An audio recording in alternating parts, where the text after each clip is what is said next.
Welcome to the Emotional Fingerprint of an Adoptee. I'm Karen Chaston. And I'm Kim Rankin. How are we today, Kim? Pretty good. And what are we exploring? Today, we're weaving together the 4 intertwining elements that make up the emotional fingerprint of an adoptee. And over the past 4 episodes, we've delved into each of those 4 elements. And to fully grasp an adoptee's journey, it's essential to recognise how the emotional umbilical cord, the limbic resonance, the primal wound, and the wounded inner child come together, weave together, and how a lack of awareness and understanding of these 4 elements can unintentionally compound the wounds that adoptees carry, not only in childhood, but throughout their life. That's right, throughout every stage of their life. Yes. And the severance of the emotional umbilical cord disrupts limbic resonance, which in turn creates the primal wound and plants the seeds of the wounded inner child. And to fully explore how we're weaving together, as we've done in our previous episodes, we're going to bring in an insert from our lesson 2, which was adoption to 6 years, from the 8 essential lessons, because it fully explains exactly the most ideal way to not only understand the interconnection of the 4 elements, but how, when you fully grasp it, whether you're an adoptee and a adoptive parent, a biological parent, a partner, siblings, friends, or people who are assisting adoptees on their journey, it really does explain it so well that you go, I get it. Yes, that's right. So we'll be back shortly. Weaving the threads, recognising the interplay for healing. To truly understand an adoptee's emotional fingerprint, we must go beyond viewing the emotional umbilical cord, limbic resonance, primal wound, and wounded inner child as separate pieces. These elements are deeply interconnected, influencing and amplifying one another in ways that can either foster healing or deepen emotional pain, depending on how they are acknowledged or ignored. For adoptees, the interplay between these components creates the foundation of their emotional fingerprint. Adoptive parents play a significant role in shaping how these experiences unfold. The severance of the emotional umbilical cord disrupts limbic resonance, which in turn creates the primal wound and plants the seeds of the wounded inner child. These 4 elements don't exist in isolation. They intertwine like a feedback loop, each influencing the other. The emotional umbilical cord is the root, the origin of connection, belonging, and identity. Its severance introduces a disruption. The limbic resonance represents the innate emotional attunement between mother and child. When unmet, it leaves a void that reinforces the emotional disconnect. The primal wound is the fracture caused by this disruption, imprinting feelings of loss, rejection, abandonment, and disconnection.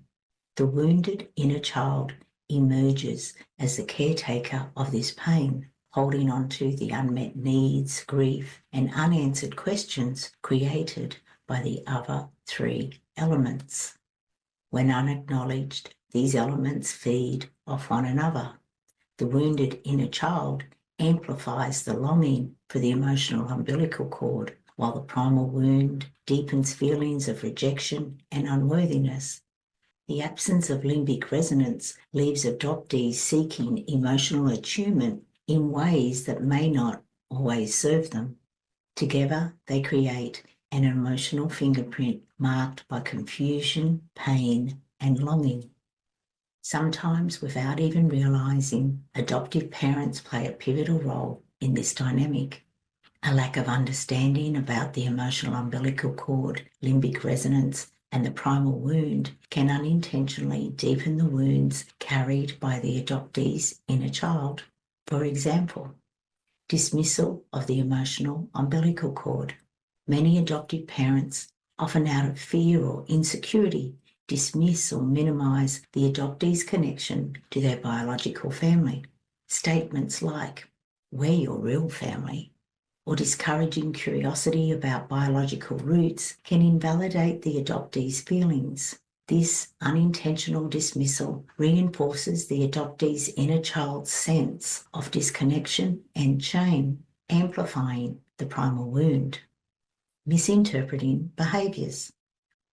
Without understanding the primal wound and the impact of disrupted limbic resonance, adoptive parents may misinterpret behaviours such as emotional withdrawal, anger, people-pleasing, or sensitivity as problematic rather than as signs of unresolved grief.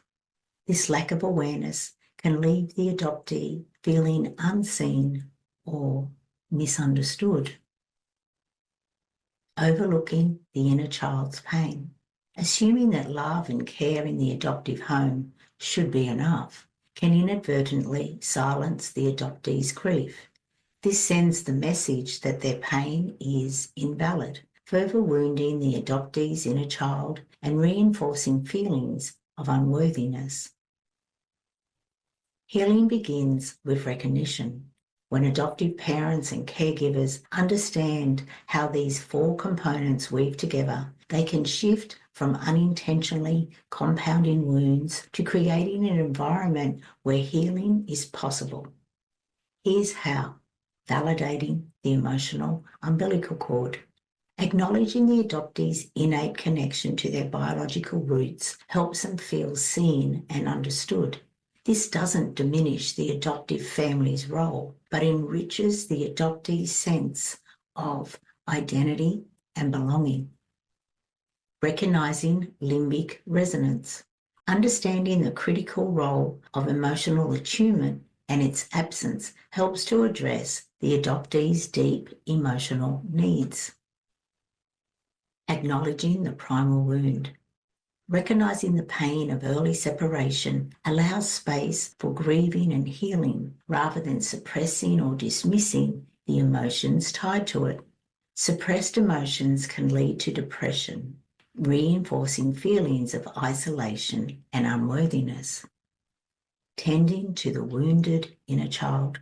Offering compassion and support to the inner child nurtures self-worth and creates emotional safety, fostering resilience over time. By weaving these threads together with understanding, we not only honour the adoptee's full emotional experience, but also lay the foundation for growth, connection, and a deeper sense of wholeness. Welcome back.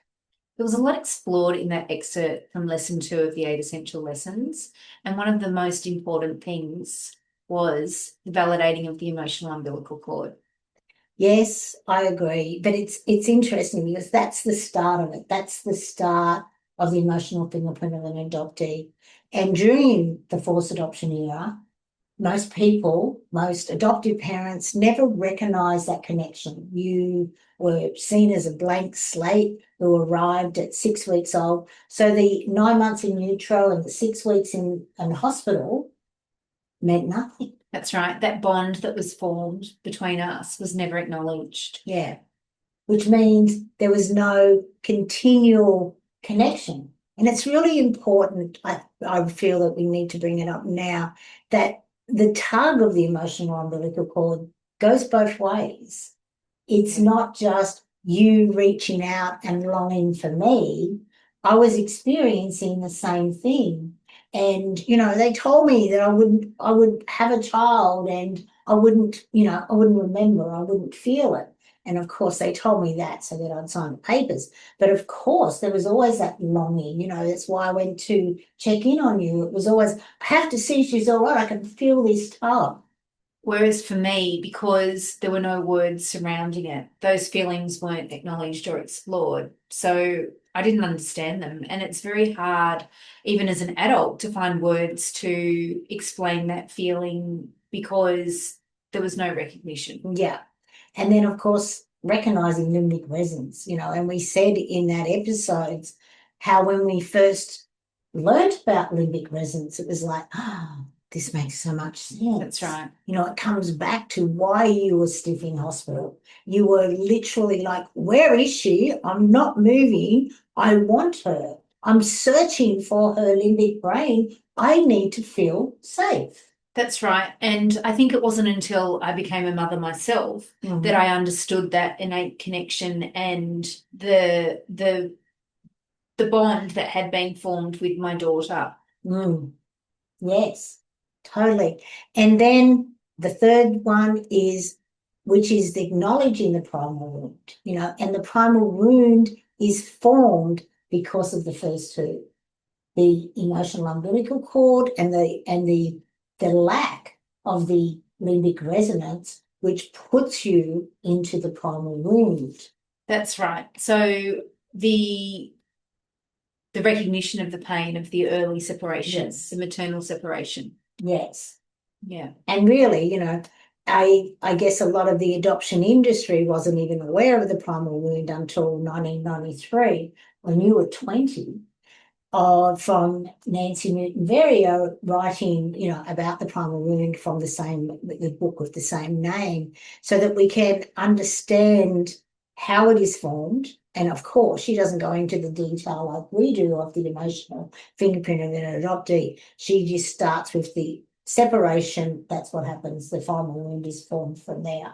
Whereas we've gone back even further into conception. Conception. That's right. And exploring the connection between us. The connection between us, but also how that abandonment and rejection and the guilt and loss and grief. Yes. And identity and belonging. And it's all feed into it. Yes. And people who aren't adopted, they find this really hard.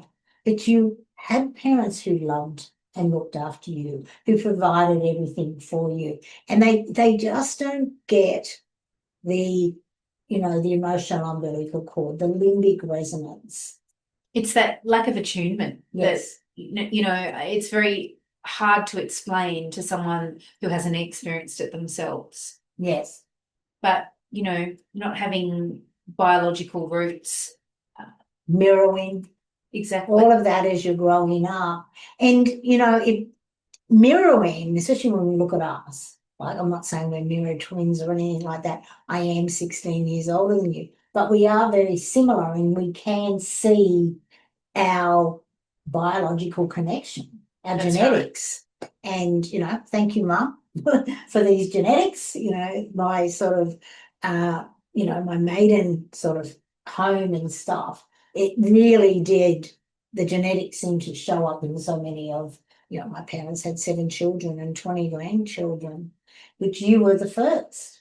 Yeah. Yeah. It is difficult growing up without that recognition though. And, little things like I sneeze multiple times. Yeah. And my adoptive mother said, don't know where she gets that from. And I can remember her saying that when I was 5. And, now I know that you also sneeze multiple times. And so do all of my siblings. Yeah. Exactly. Which is quite interesting, which we all got from my father, by the way. So, yes. So then, of course, these 3 elements, once we see the progression of them, brings us to the wounded inner child and how important it is for us to tend to the wounded inner child's garden. Because when we can tend to it, we can not only see the emotional fingerprint and all of the threads that make up it, but we can also go, okay, I'm tending to it slowly, and the more that I tend to it, the more it will flourish and grow. And we can come to a place, or an adoptee can come to a place of acceptance, understanding, awareness. And I've said them in the wrong order. It's awareness, understanding, acceptance, and that leads you on a path to healing. It won't change anything, but what it does is it dims the pain. Mm. So the pain isn't continually triggering, and you can enjoy living in the moment, in the present, because your presence, you don't have this absence. And it happens even if you don't have, the biological reunion connection. You can still come to that place. Yes, I think, learning to tend to your inner child is such a big step forward. It's a huge step, and it's not easy. Yeah. I'm pretty sure I've said that in every time I talk about that journey is not easy, but it is so rewarding, and it makes life easy. I love to break down words, and the more that we look at the lessons in our life, the less it is on us, which I think is amazing. Lesson. That's right. The more we can shine light on our experience, the more it will help us to come to peace, and acceptance. Yeah. And then, of course, we begin to work on our self-worth and our self-love and our inner critic. Which for adoptees is a big thing. For so long, I know that I've held the belief that, I'm not good enough, and that I'm not worthy. I wasn't worthy. My mother didn't keep me. And, the way it was framed was that you loved me so much that you'd given me away. So the idea of love is something quite tentative. Yeah, and it is. And then also, as we came into reunion and your parents rejected even knowing about what we were doing, it was like, don't discuss it. And there again, that unconsciously gives you a limited belief of love. Like, love is an infinite supply. If you love this person, it doesn't mean you can't love this person. There's enough love for everyone. And that's where it can be quite sad, especially, there is room for all parts, your biological, your nature and your nurture to come together. And it's an important journey for not only adoptees, but for both their biological and adoptive parents to come together, just as families who have separated, divorced, and they can all come together. It's not easy, but you can create a loving relationship with everyone. Yeah. So that's I feel this is another episode we've wrapped up. What do you think? Is there anything else you'd like to add about how we have brought together the threads of the emotional umbilical cord? I feel over the last, 4 or 5 episodes, we've helped people to understand why we were so driven to call everything we do, our resources, our programs, our retreats, everything is the emotional fingerprint of an adoptee. I think so. And although we all have different lived experiences, we all do seem to have similar traits and carry the similar wounds from our separation from our biological family. And I think if we can raise awareness and educate society as a whole, then our experience will be seen through a different light, and it will be validated and acknowledged. Yeah. That, it's not all about what's been gained. We have lost our biological family, and for a lot of adoptees, that fact has never been acknowledged. Yeah.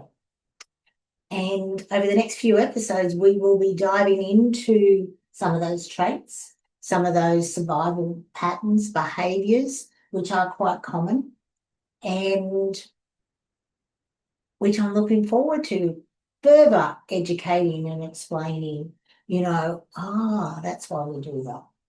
Yeah.